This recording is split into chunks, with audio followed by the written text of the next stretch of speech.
good morning, good afternoon, depending on where you're at. Thank you for joining us today, and welcome to our webinar on revolutionizing sample tracking using Micronic barcode readers and software.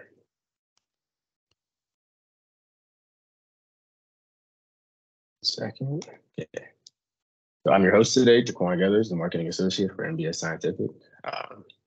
This webinar is being presented by our very own Molly Pellegrini. She is a Senior Technical Sales Specialist here at NBS Scientific. Just a couple of quick announcements. This webinar is being recorded, so feel free to jump in and out or leave early if you need to. A recording of the webinar will be posted on YouTube within the next week, and it will also be sent out to all of the attendees as well. Microphones, cameras, and chat will be disabled. So if you need to ask a question, drop it in the Q&A. There should be a Q&A section separately from the chat on your screen for Teams. And if you have any other extensive questions you want to ask or inquire about anything else, you can send us an email at info@nbsscientific.com. So just a quick introduction about us. We are NBS Scientific. We are a distributor of laboratory products in the life science industry. We distribute pretty much globally in 10 different countries and counting. And we provide various lab equipment across the entire spectrum of the laboratory research process. So from beginning to end, we pretty much have products that can help supply you and streamline your lab processes. So to get into it now, we'll be presenting Micronic Barcode Readers and the software that comes with the Micronic barcode. Sorry about that. My apologies.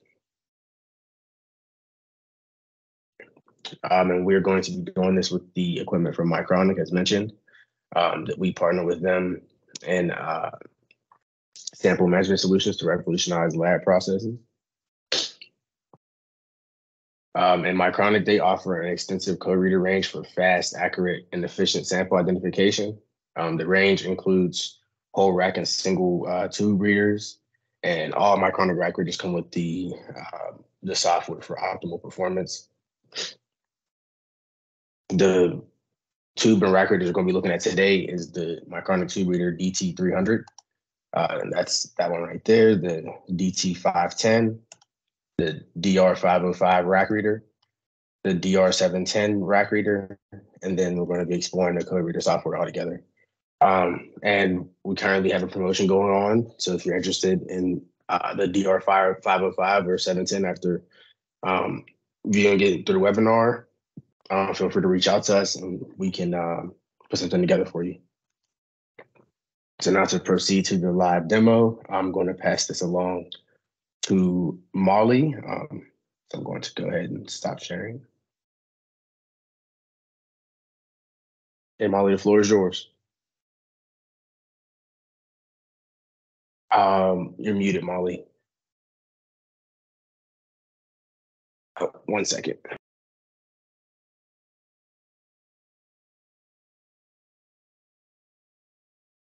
Hi, everyone. Sorry, I was muted there. Thank you, Jaquan, for introducing. We are, as he said, going to go over, I have here to show a size different, the DR710. The DR700 is also the same size, but I will go over the differences. The DR505, our DT510, and the DT300. So first, I'm going to show you this handy handheld tool. Adjust that a little bit for you. And this tool has a Bluetooth option so that you can take it around the lab and scan as needed. It also comes with a USB connector so that you can directly scan into your computer. So I will plug this into my computer, show you the USB setup. And for our purposes today, I'm going to have Excel open, and I will show you that after. So as you can see, it's a nice handy tool. It comes with a little cover. It also comes with a USB stick so that you can handle save any of your info on there. Today, I'm going to scan a Micronic hybrid tube. So the 2D code at the bottom, it can scan. It can also scan the 1D on the side of the tube, no problem. Or also the 1D rack that is on the side of the rack. It can scan as well. Now, to give you a closer look at where does this info go, like I said, today I'm just using a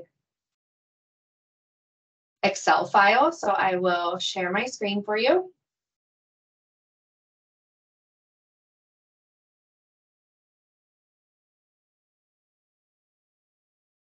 Okay. Pull up my Excel file. So everyone can see that, good. Okay. So whenever I pick up and I scan with that, you see it populates right into my Excel file. I don't have anything fancy set up here, but whatever system you have open, it will directly go into.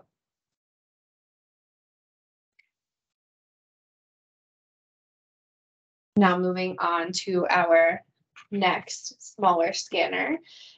This is a great desktop version. Again, this also switch out my scanners here. Turn that one off so it doesn't keep yelling at me. Turn off. Doesn't want to turn off. There it is. And this smaller DT 510 can read from the front a 1D barcode, 2D barcode, whatever, if it's a bigger barcode. So for instance, if I am scanning the front of this rack, I can put it right in front here. And then if I am scanning the tubes, I put them right on the top. Very easy. Or if you want to do the 1D code on the side of the tube, you can also do that right in front. And this works with the same idea as the handheld one. So if I go back to my screen and I show you, same idea, it's going to populate right in there. That was the 2D code at the bottom. The 1D code on the side. Let's play with a little bit. There we go. So that will pretty much go wherever you want it to. Okay. So now if I move down the line here,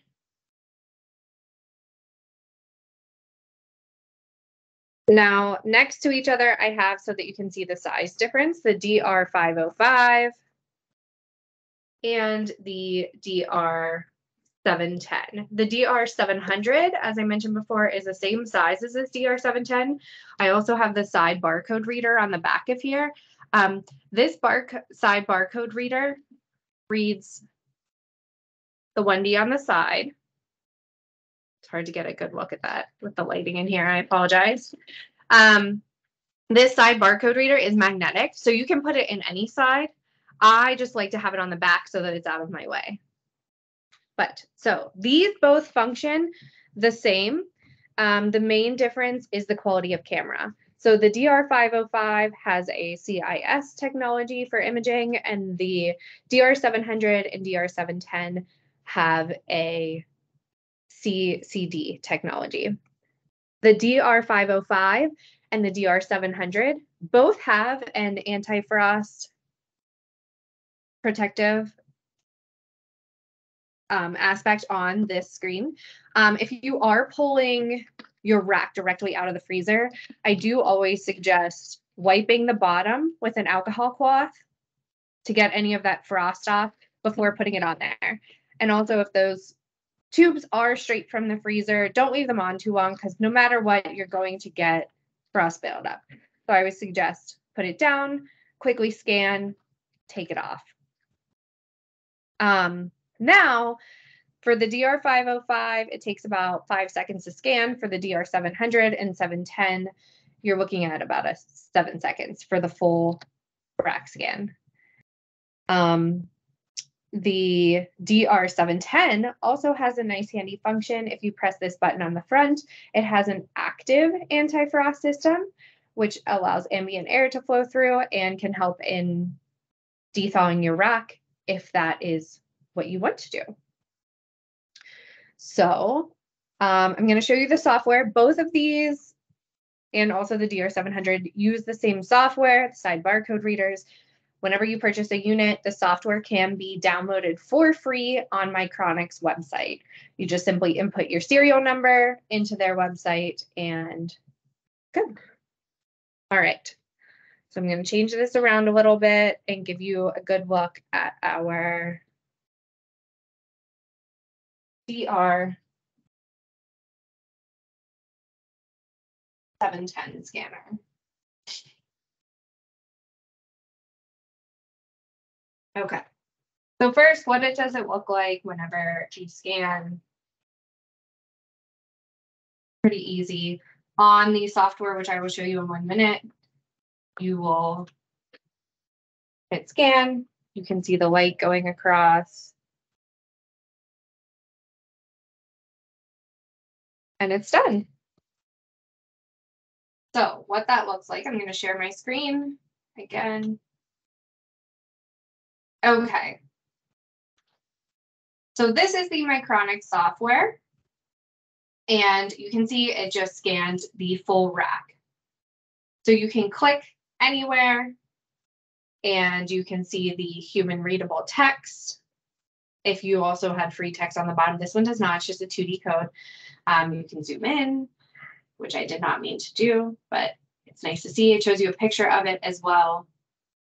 If for some reason one of these tubes was not present, I'll take one out to show you what it looks like.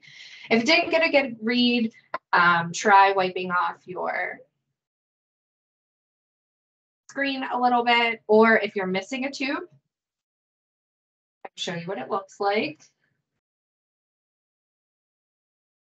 So it told me right away it did not get all of them. This was just the tube. As you can see from the picture, it's completely empty because I took it out. Okay, so then scan again.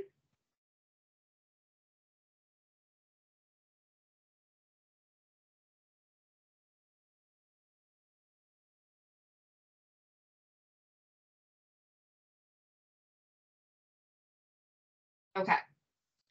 And you may have noticed I had a little pop-up down here. Do you want to open this file? Yes. You can also scan the 1D on the side as well too. And then whenever you open the file, it will look like this. I have it just open as an Excel file. It will show you the tube position, the tube ID, rack ID, which I clicked export before I did that, the date, the time, if there was any free text, and the status. So I have the settings set so that it exports only after we've gotten 100%. You can change that if you so desire. I'll take you through some of the steps of the labware settings. So first things first, whenever you first get the scanner, you will need to choose which scanner you have. You can see these are 2 old ones that we no longer have, so ignore that for my purposes. If you have the DR505, you would click this one. If you have the DR700 or 710, you would click this one. Then put the serial number, which can be found on your box or on the bottom of the scanner itself. And then on the side, if you have a side barcode reader, you would also select that, which port on your computer you have it plugged into, and you can test it to make sure alignment is correct. As I mentioned before, it is magnetic, so you can kind of pull it in and out and see where you get the best read. Most of these rack and tube offsets, I always say if you're using Micronic, don't touch it, just leave it right where it is. It's set up so that it's in SLAS SBS footprint. If you are using a different brand or a different size of tube, I can show you where to change that. Now, Also, I showed you that exported Excel file. So you can choose where you want to save that. You can choose in your file right here by clicking on this file option, selecting your file. I just have it saved to my OneDrive. If you are exporting it to a LIM system, you can choose wherever you save that information. Wherever you want, it will be exported as a CSV file.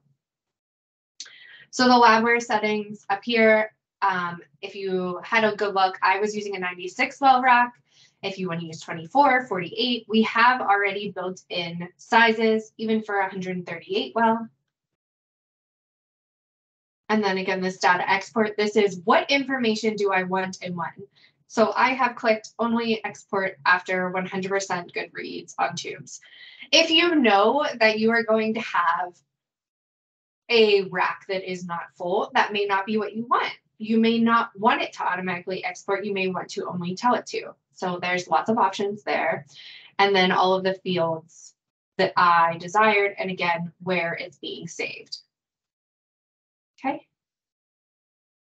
So going back, one of the things that I did not show is there is also a function to do a single tube reader.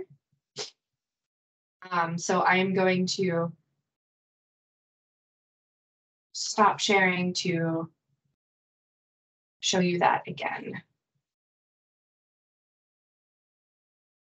So the single, if you wanted to just scan one tube, maybe do a double check or make sure you click the right one. You just put it right in here. You click scan single tube on the software, and it will take just the 2D code on the bottom of that tube. Oh, I'm sorry. It's actually right here on this one, right in here. Okay. So that is pretty much it for these. A lot of people ask about the difference in technology. This is just a slightly more advanced camera technology for the DR700 and the DR710. If you're using one size of Micronic tubes and you're not really changing between, the DR505 is a perfectly good option.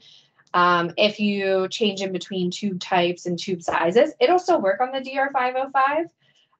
The DR710 and the DR700 may just be easier to pick up different images without changing settings, things of that nature. It gives a bit of a crisper picture.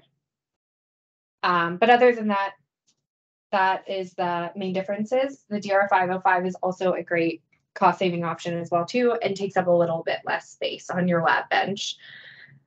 DR700, again, the only difference is the technology from the DR505, but then whenever you go into the DR710, you get that active anti-frost, which will allow for ambient air to move through.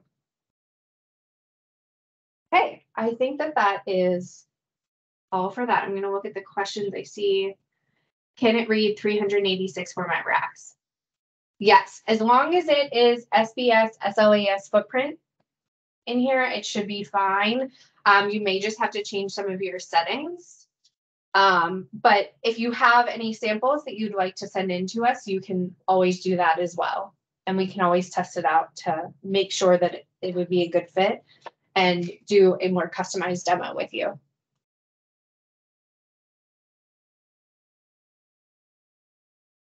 Any other questions? Yeah, we do. We do have a couple more questions. I'm going to go ahead and reshare my screen really quickly.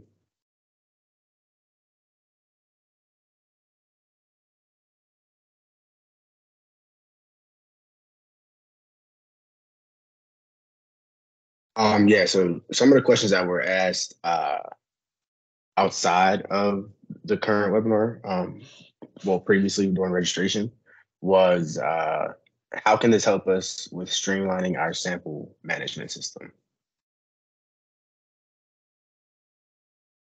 Okay, well, it will help streamline by always being able to quickly have your 2D racks on the bottom of the tubes. And you can export that to then be transferred into whatever limb system you want, or if you are just saving an Excel file that then you can add your own information to.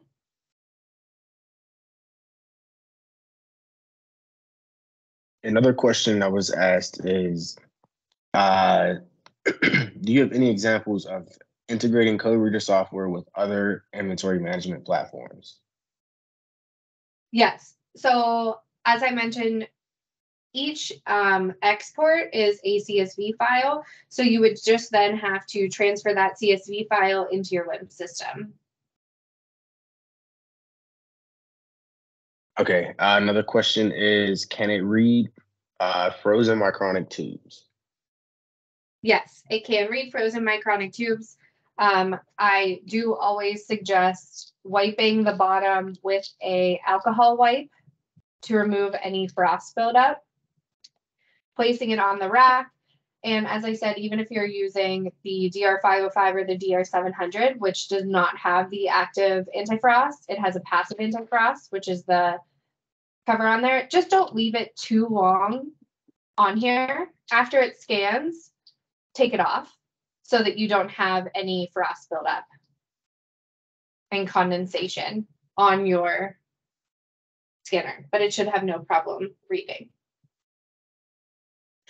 Okay, that answers two questions in one. Thank you for that. Which output files can be generated to connect the scanners to a LIMS system? So that's only the CSV files, correct?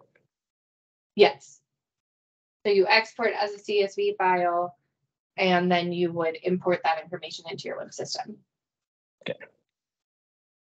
And is there a difference in scanning performance between scanning the 1D rack barcode or the 2D rack barcodes? No, it's just two different instruments. So whenever you are, do they mean for this or do they mean for one of the smaller? Did they specify? No, it wasn't specified. Okay, so for the smaller, it would be exactly the same. For the smaller, most people will use this on the front to scan their 1D code, but it's going to be the same. This is literally the same for whether it scans 1D or 2D. It reads it exactly the same and exports the information the same. Whenever you are getting into the full rack readers, you are just going to be using a side barcode reader. So that is what is attached here, you can see. But there is really no difference in the quality. I mean, for the bottom, you're going to get a picture of the 2D. The rack reader, you're just going to get the information on the side. You're just going to get this number on here. And the last question, I believe, last but not least, is, does the sample reader software have its own interface or have an interface to its own database? So the scanner software information does not hold the information within the software.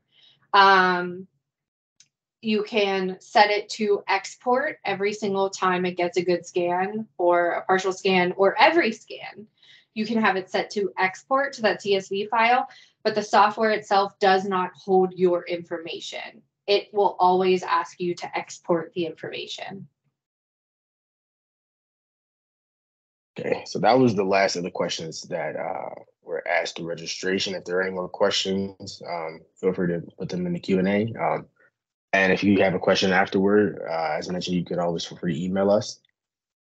So if there's no more questions, we can, I guess, move on. So yeah, there goes information right there. The website, the email, our phone number. So any one of those, you can contact us through that way. So feel free to reach out at any time. So I guess that wraps up everything that we have for you today. Once again, thank you for attending the webinar. I would really appreciate your attendance and your time. Hopefully we'll be speaking with you soon to revolutionize your laboratory equipment. If there's any questions, again, just reach out to us. But that's all we got. So thank you.